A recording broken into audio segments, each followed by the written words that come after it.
Alexander Vindman, who was at the center of former President Donald Trump's first impeachment, former Russia Ambassador Michael McFaul, former Representative Tom Malinowski, Democrat New Jersey, and other foreign policy experts released an op-ed on Politico Magazine ahead of the NATO summit. In Vilnius, the alliance should launch a roadmap that will lead clearly to Ukraine's membership in NATO at the earliest achievable date.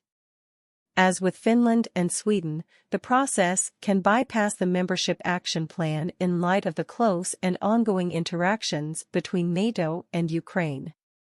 NATO heads of state and government should task the Council in permanent session to develop recommendations on the timing and modalities of an accession process for Ukraine for decision at the next NATO summit in Washington in 2024.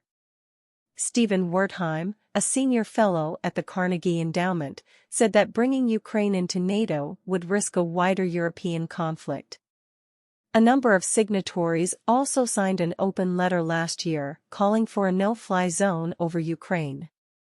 This is no coincidence. Admitting Ukraine into NATO, like imposing a no-fly zone, would run a significant risk of bringing about a direct NATO-Russia war, Wertheim wrote. Dan Caldwell, a vice president at the Center for Renewing America, contended that at least 12 of those who signed on to the letter have received money from Ukrainian oligarchs.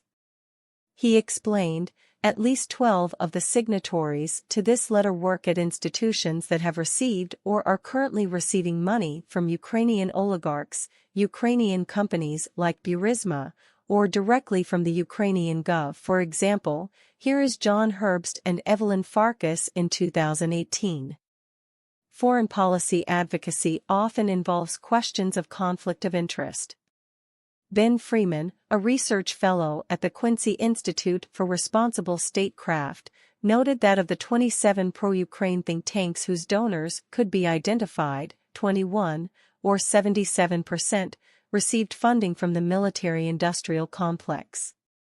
The top 10 institutes include Brookings Institution, Carnegie Endowment for International Peace, Center for Strategic and International Studies, SIZE, Wilson Center, Rand Corporation, Atlantic Council, Council on Foreign Relations, Center for American Progress, Center for a New American Security, CNAS, Hudson Institute.